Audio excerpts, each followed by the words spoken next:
बुद्धिमान साधु की कहानी।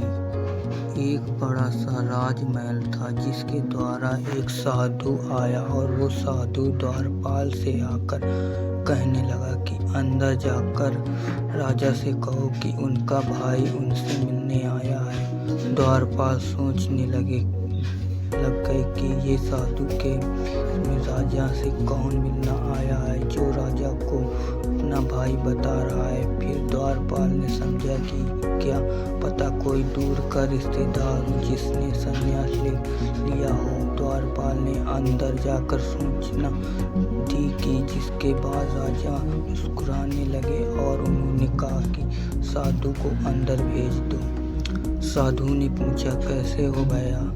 राजा जवाब दिया, मैं ठीक हूँ, तुम बताओ तुम कैसे हो? साधु ने राजा को कहा कि मैं जिस में रहता हूँ वो बहुत ही ज़्यादा पुराना हो गया, कभी भी टूटकर गिर सकता है।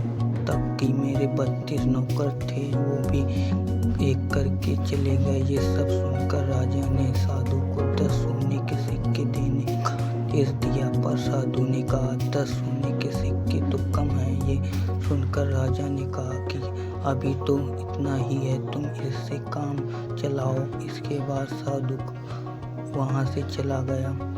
साधु को देखकर मंत्रियों के मन में भी सवाल उठ रहे थे। उन्होंने राजा से कहा कि जितना हमें पता है आपका तो कोई भाई नहीं है, तो अपने उस साधु को इतना बड़ा इनाम क्यों दिया? राजा ने जवाब देते हुए कहा, देखो भाई, भाग्य के 2 पहलू होते हैं, राजा और रंग। इस नाते उसने मुझे भाई बोला।